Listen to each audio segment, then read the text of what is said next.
Hey everybody, welcome back to Old World Legends, where we focus on growing the community. I'm your host Mike, and with me as always is Evan. Vampire Evan.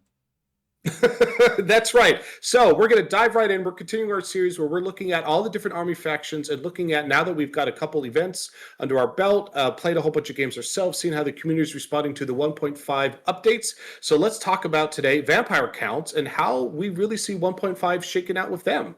Anything really pop out to you at the beginning of that, Evan? I think the elephant in the room is that the whole thing about how the FAQ messed up the confusion around regeneration and whether it's Hmm. supposed to just work on, dangerous terrain tests or crumbling from being unstable. Like, it's just unclear. And in Yeah, particular, vampire counts can take much better advantage of this because they have the banner of banner that Barrows. everybody Yep. takes that makes you have 5+ Banner regen of the instead Barrows. of 6 up. No, it's not banner Hmm. of the barrels. It's the other one. Oh, Drakenhof banner. Yeah, Drakenhof gives you the 5 up regen, and generally the problem is, okay, what if I have 500 points of Graveguard, and it's really hard to kill them in the first place, and then it also, like, only a third of them don't die from the crumble after you killed them. Um, Yeah. so, So let's not have this whole video focus yeah. on just that, but at least we need to acknowledge that out of the gate that different communities are ruling this in different ways. We're very much still on the fence about it. And I think one of the most confusing parts about the FAQ, as Evan just pointed out, was the fact that they used to have, no, you can't use your regen saves or whatever from dangerous terrain tests, and then they just took that out. And they didn't tell us why they took it out. There was no context. It was just silently removed. So we really are really not clear at all what their intentions were. So hopefully this is something they will address. Again, I think some of the biggest bugaboos right now are Motley Crew and Regeneration. More confusion. Those aren't resolved with the latest update. So hopefully they will get resolved soon. So let's not focus on that because it's not super clear. And instead, let's focus on the other things that are clear and how does that really affect the vampire counts. And I think first and foremost at the top of our list, of course, is the 500 point cap. It's not specifically 500 points. It's the 25% on your on a single unit or character limit. And again, the average game is 2,000 points. Hence, why we're saying 500 points. So it really affected the Chaos Lord on the dragon. That was a big effect, but it also really affected the vampire count, the vampire lord on a zombie dragon, because the vampire count book is, while one of, if not the strongest legacy faction out there, from where Mhm. they left the state of the rules before they clearly stopped working on these factions. Still very strong, but they are certainly feel overcosted in certain areas, in particular on the vampires. And so, before, if you really wanted to take your tool at vampire, who was good at magic and good at melee and good at defense, and is on a zombie dragon, you can't do that for 500 points, Evan, can you? No, it's kind of sad. I think my previous build of my Neferata model, so she's supposed to be the queen of all vampires, literally the first vampire ever to exist. And the Hmm. upgrades I wanted to buy on her left her at something like 610 points, which she was nowhere near as good as the Chaos Lord on Dragon with an Ogre Blade, but she costs as many points. So, Hmm. I was already feeling like, look, she's overcosted, but I just want to put her on the table. And now with the 500 point limit, you either can get to be a wizard with like no ability to keep yourself alive in combat or have any kind of decent weapon, or you can just not be a wizard and just be a character on a dragon who feels like a very sad elf because you have weapon skill 7, 4 attacks, and it's like but not strikes first. So it's like if the vampire is not a wizard and a combat character at the same time, they feel very overpriced because they are similar in price to elves while being like not as good. And and remember, an elf on a dragon, for example, has the same toughness. So that toughness 3 that an elf lord normally would have kind of disappears in the wash with the dragon upgrade that they would both buy, right? Yeah, and that's definitely, I think, and part of that is again the shift from last edition of the game, eighth edition, versus to the new edition with the old world, is they clearly took a new stance on vampires. But of course, we also know they stopped working on these books, right? They stopped working on the legacy factions and they started working more on the core factions. We are hopeful and optimistic that in the future, the legacy factions, hopefully vampire counts in particular, do become a core faction, but that hasn't happened yet.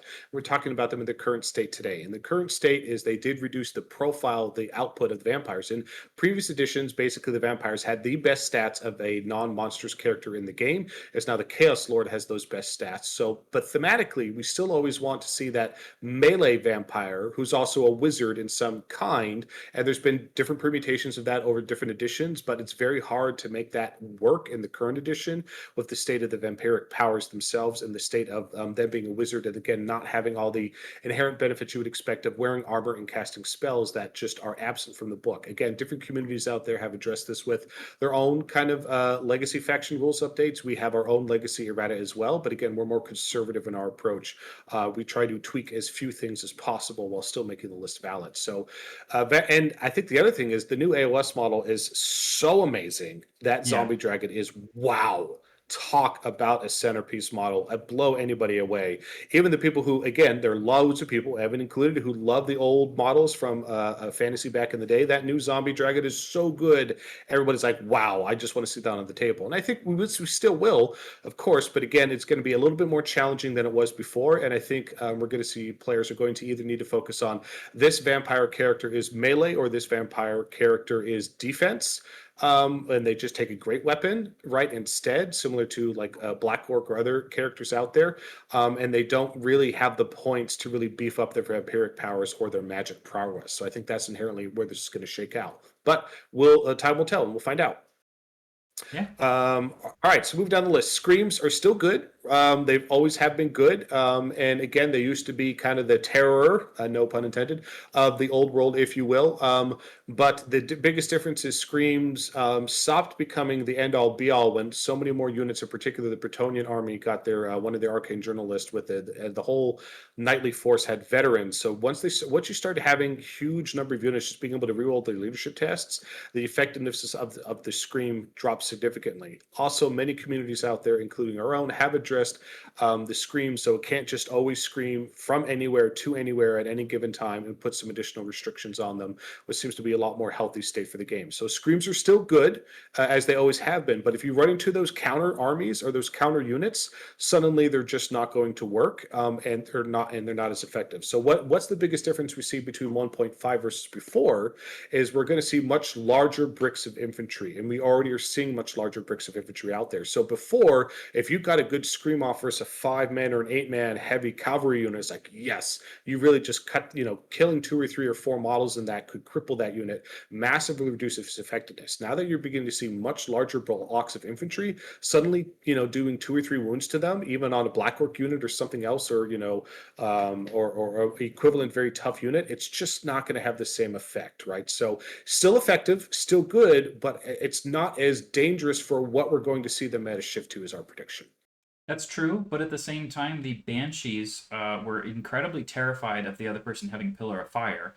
And now, because they Yes. can't control the direction of the vortex, and vortexes don't even completely bounce through in a straight line, That's until they right. keep going and going and going anymore, Banshees have almost nothing to fear by just hanging out behind a block of troops and being able to use fly and reserve move from spells to get out into the O action, scream, and then come back behind their secret place. So being a lone Mhm. character who's going to move around and scream at people has never been safer as well.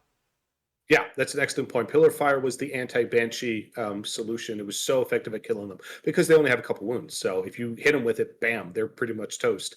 Now that you can't control it and you can't pop through things, as Evan pointed out, because you hit it and then it moves outside of it and doesn't hit anything else intentionally. They were very intentional about this. So you are a lot safer. So that will be interesting. So still good. We're still going to see them. Um, pros and cons to the Banshees and the Screams. Of course, the Terrorgheists can scream as well. It's not just the Banshees that can scream. So I think that's still going to be a staple of the list, as it always has been.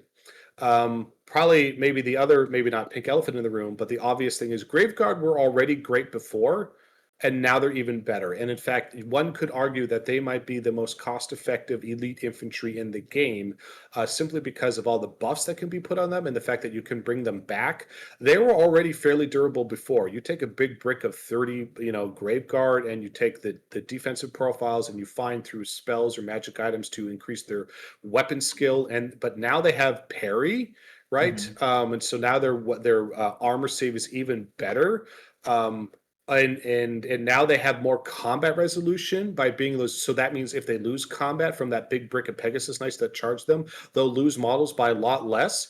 It's a new day for Graveguard. They are really terrifying. I think the one caveat to Graveguard versus Black Orcs or other elite infantry is they cannot take shields and great weapons. So that whole I want to swap between rounds. If I want to absorb the charge with my shield, get my armor save, and now it's secret rounds of combat, I'm going to swap to my great weapon. They can't do that because you have to take one or the other. So they're not quite the end all be all perfect unit because some of the elite infantry units can take multiple weapons and take that. The Graveguard can't. But Evan, what have you been seeing? Well, I think there's still a lot of debate about exactly which weapon option, because if you do have two ranks of attacks, having every single attack be strength 6 is very, very good. So the Great Weapon Guard are for sure a viable choice. It makes the idea of sending like 5 Empire Knights into the front of the Grave Guard, like, wow, that's a terrible idea. Like, horrifying. Hmm. Even sending something like, a big unit of gore backed up by like a Tuskor Chariot is probably a bad idea, because if the impact hits only kill 3, and then you get a bunch of attacks, and they still have their 5 of armor save against a lot of those things, and then they have just 20 or so, or let's just say it's only 10 great weapon attacks back at you. That they might still just win combat, not even crumble. So I think that Graveguard were already really good because they have the stat line, other than weapon skill, of like a Chaos Warrior, but they're a lot less Hmm. points, and they're on a 25 mil Hmm. base, so they're in compact, close information, getting a lot of base to base contact, right? They Um, are.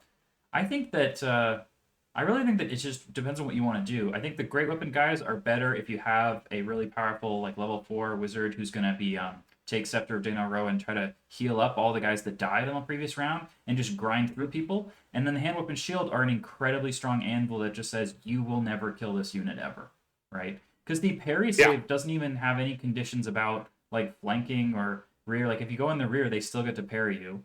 Hmm. And they have cleaving blow. So if they're only strength 4 with cleaving blow, they can still threaten a lot of things in the game with just that.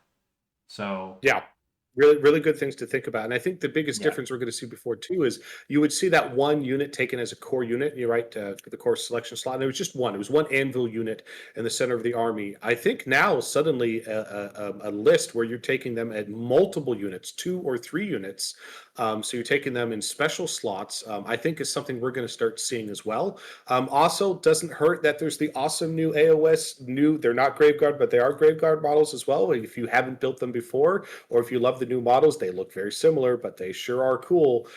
So I think we're going to see more of them than we ever have seen before, and that's that difficult question of which loadout do you take. But as Evan pointed out, like before, it's like you could kill the front rank of Graveguard, but suddenly now if there's 2 ranks with great weapons, you're not going to kill them all, and there's going to be a lot of great weapons swinging back at you. yeah, definitely. Yeah. I just think that that's just almost ubiquitous, and I think that it's exposing one of the sole problems that's left in the game is that the armies that get to take something like Graveguard as a core choice feel incredibly different on the table from armies that don't. I mean, Yeah. I don't see anyone arguing that great swords are better than Graveguard, but one of No. them's a core unit and one of them is never a core unit, right?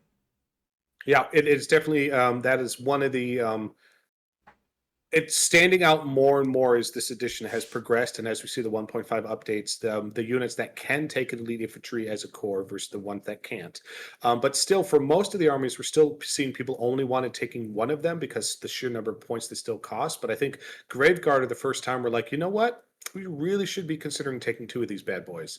Yeah. So it will be interesting to see what people put on the table. I'm gonna pay attention to. There's a Castle Salt tournament in Australia. They're playing with like 33% character limit, but one of the things that they are not limiting is how many Graveguard units you're taking. And there was one player who was bringing 2 units of Graveguard, and each unit was 470 points. Mhm. Ooh, that's a lot of Graveguard in the army. Yeah, So we'll see what happens. That being said, people, if they start adapting to the meta, as the more Graveguard and Big Bricks appear, so will more template and more machines will appear as well, and we'll see what happens with the meta. And also, vortexes again are more sticky on the table because they're just harder to get rid of now because dispelling is harder. So they will affect these things more than they have in the past. So it'll be interesting to see how that plays out. We already talked about the regen saves. Again, we don't want this episode to be about that, so we will move on to the next thing. So, zombies versus skeletons. This has always been a bit of a debate, and I think zombies have been winning out in the edition up to this point because, again, you can raise them, resurrect them beyond their starting unit strength or up to the unit strength size, but they didn't start at that size. You still kept it at the 40 limit that they put it at. So you would take the brick of 20, and then turn one, even though none of them have died, your necromancers would, yeah, let's bring a bunch more zombies out. But zombies are also, and they're very, very cheap in points, but also they will almost never kill anything. They have basically no defense whatsoever to speak besides a 6-up regen, so they're just in the way. And there are definitely lots of things out there can clear. You're like, oh, you'll never get through my brick of 40 zombies. There are lots of things that can get through bricks of zombies, especially as we start seeing infantry having 2 ranks of attacks and chariots supporting things now.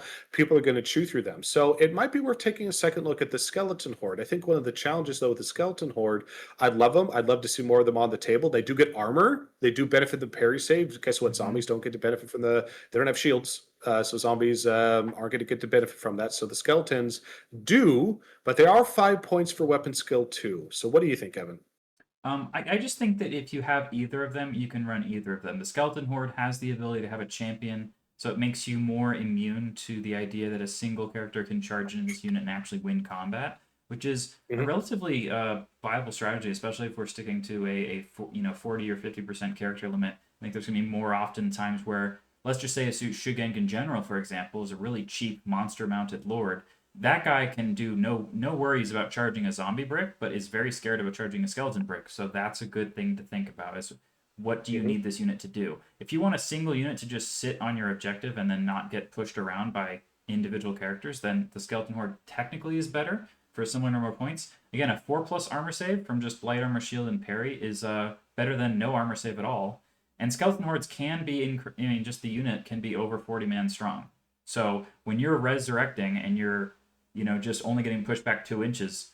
I don't know. I think there's potentially a place to do that, especially if you're like, man, Graveguard are overpowered. I don't want to use them, right? If you're kind of one of those people. Yeah, so we'll see what happens. So we didn't see them before. I think they're worth considering now.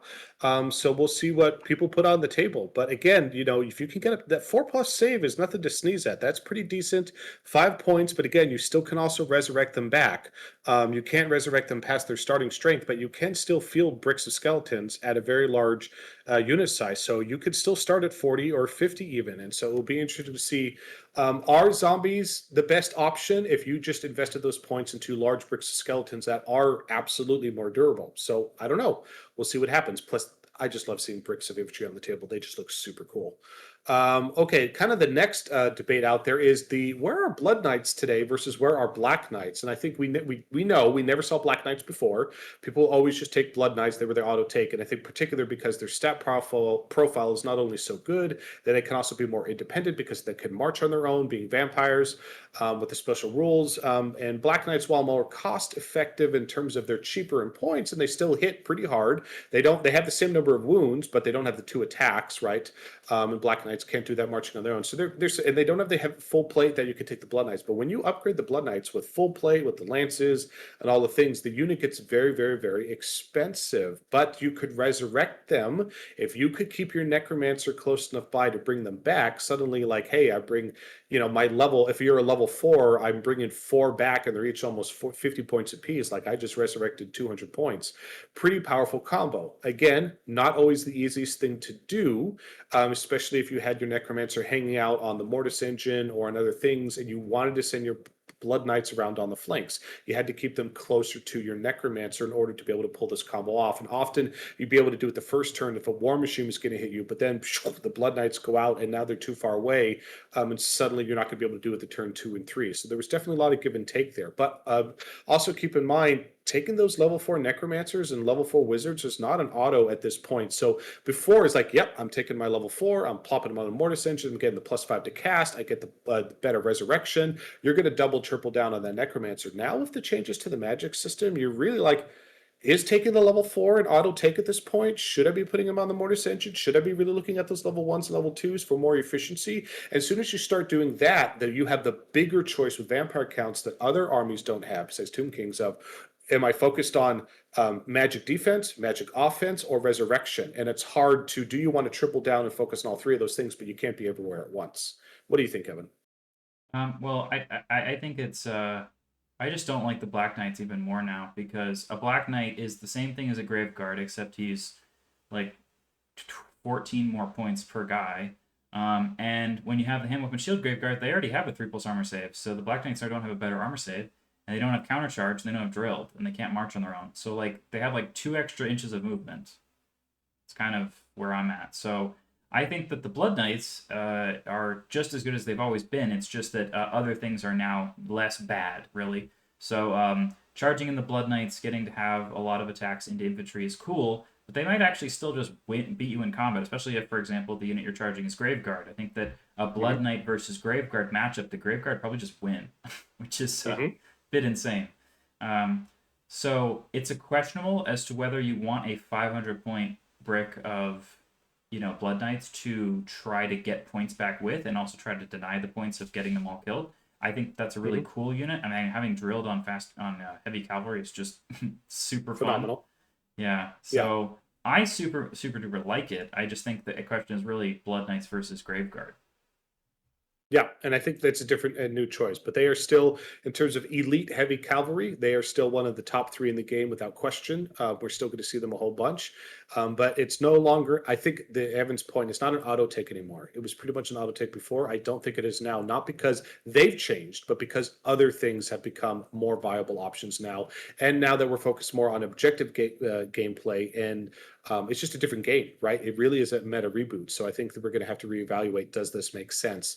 And you again, because of it's in that rare slot, and you give them those upgrades, and you can only put 500 points. That you could only do it anyway because it was the rare slot in 2,000 point game. But it's hard to get above more than 8 of those models, right? And you only have 8 wounds, right? And if we're going to see more machines pop up, in particular stone throwers or cannons or other things to deal with the blocks of infantry, that's going to make them more vulnerable. Because remember, you can only resurrect if there's still models left in the unit, and if and there are plenty of times where my Blood Knights have survived on 1 or 2 models left, and like, let's get really close, but I can resurrect them. And if there's more firepower in the game, things change. So we'll see what happens there. But still a great unit as always. And Black Knights, I think Evan's right that they don't quite make the cut yet.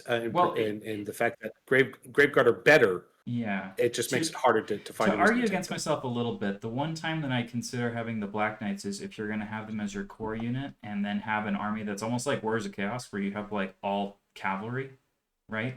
Hmm. The big issue with that is if you have Blood Knights in rare and you have Black Knights as a core unit, you don't Hmm. have what Warriors of Chaos have, which is like Marauder Cav with like flails and skirmish Yep. that can also flee Yep. from charges. You don't have that. Yep. If you have dire Nope. wolves, dire wolves can't flee. So I find that whenever I try to bring the dire wolves, they very often get killed by something that then overruns into another unit, and I'm like, why the hell did I need those guys then? And so not being able to flee with the chaff makes it so that I just don't want to have them at all. It's just a different gameplay in terms of you can't flee, so you have to rely on positioning. But they're more vulnerable in positioning versus fleeing is more reliable, certainly. But at the same time, if you also still want your all thematic, I just want my Skelly Boys list. You could still take Graveguard and Black Knights and still have an all Skelly Boys list, just because it's cool and you don't need another reason than that. All right, let's move on to the Mortis engine. So +1 to cast, and again, we have been for a long time with Old World Legends with our FAQ that it does not stack. And I believe most communities have adopted that at this point in terms of +1 to cast. But plus one to cast is more valuable than it ever has been before. Now, of course, the Mortis engine has its downsides in terms of it also gives the opponent +1 to cast as well if their wizards are within range. And if you you can miscast, you have to miscast twice. So still, that hasn't changed. But I think the biggest difference is +1 to cast means a heck of a lot more now that your wizards only start with +1 or +2 to cast, and so that's a big difference. And so the Mortis engine is actually more meaningful than it ever was before. Um, so it's going to be hard for people to not take it. I see that, but I hate it. I don't want it in my army, and there's a multiple reasons. One, if it's your general, which you often want to do because you want your aura bubble to be 18 inches, now you have an Yep. 18-inch bubble of giving the other player a better chance of casting their spells at you. Um, I don't want that. And then you also have, this general who's only toughness 5 with like 8 or 9 wounds or something, and he's very shootable. If you go against Cathay Hmm. and they have 2 cannons they get to fire twice and 2 lanterns that have crane guns, your Mortis engine might just be dead on turn 1 before you do anything. Yeah. That's totally true, and I think that's the biggest difference is Cathay is super popular. I think it's gonna continue to be super popular because not only is it a really cool army, the models are beautiful, and it's new, and exactly to Evan's point, I think, this is not necessarily a 1.5 update, but it is basically kind of all came out at the same time, and you are absolutely vulnerable to balloons and cannons that Cathay is going to bring a whole bunch of them, and so there's now before you were hoping you could dodge that Empire player with all those guns or maybe the Dwarf artillery list. There's potential. It's not really an artillery list. They just have a lot of ranged firepower, and it does make the Mortis engine is vulnerable to that. And also keep in mind, if you take the Crown of Command, right, and you fail those stupidity tests, stupidity has never been more punishing than it ever has been before. And I think that's the biggest thing is before you're like, Yeah. no problem, guys, I got this with my 4-up ward save. Yeah, but if you fail that stupidity test now, before you're like, all right, well, I bump boop into my zombies or graveguard in front of it. Who cares? I'm going to go to town to still cast all my spells. Now you get no spells if you fail that stupidity test. So huge downside. So you really have to, because you can't get that higher leadership with those necromancers, right? They are capping out. I think they cap out at 8. I don't think they get to 9. So you're going to fail those leadership tests, and if you fail that stupidity test, it is not an auto take. It was an auto take before. Now that stupidity is so much more punishing, it's not an auto take. So, and now that if you have to downgrade from a 4 up to 5 up, and cannons and those balloons are shooting at you, it makes a big difference. So I think we are going to see a shakeup here to some degree. I still think we'll see Mortis engines, but I think they are more vulnerable. And I think the biggest difference, it's not my Mortis engine can stand in the center of the battlefield behind my Graveguard and I'm invulnerable. I no longer think that's the case. So I think that inherently is going to change up how the undead army behaves and how people are crafting that Mortis engine, Graveguard, zombies on the side. Still viable, but certainly more vulnerable than it was before.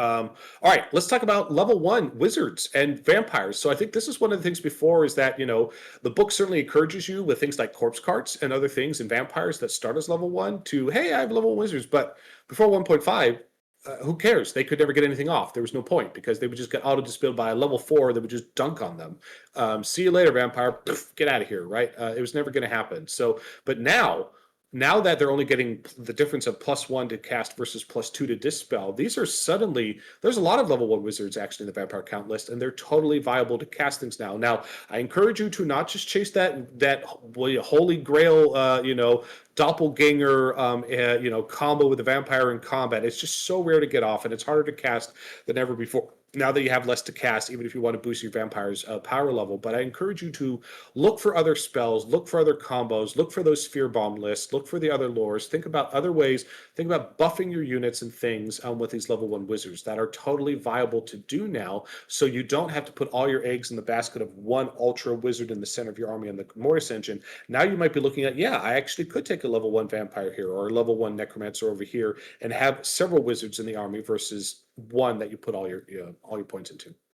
Yeah, and having multiple necromancers means more invocations of Nehek, which in the case of trying to heal infantry like the Graveguard, every single time you do it, you get the level of your wizard plus the D3. So having multiple level 1s can be a better value proposition to heal Graveguard than having a single level 4. Also, even if you have Scepter Dainaro, the single level 4, if he needs to, for example, heal himself because he's on a Mortis engine that just lost 4 wounds to a cannonball, well, now that's one of your heals that is not going on a Graveguard and is going on him. So if you had level 1s, they could sit there just doing the singular heal against on the Mortis engine, and then the Mortis engine guy could heal the other units, right? So I think that, yeah, bringing the extra level 1s, even if they're just for healing, is really, really good. It's a huge bummer that the Necromancy lore's signature spell is like one of the worst spells in the game.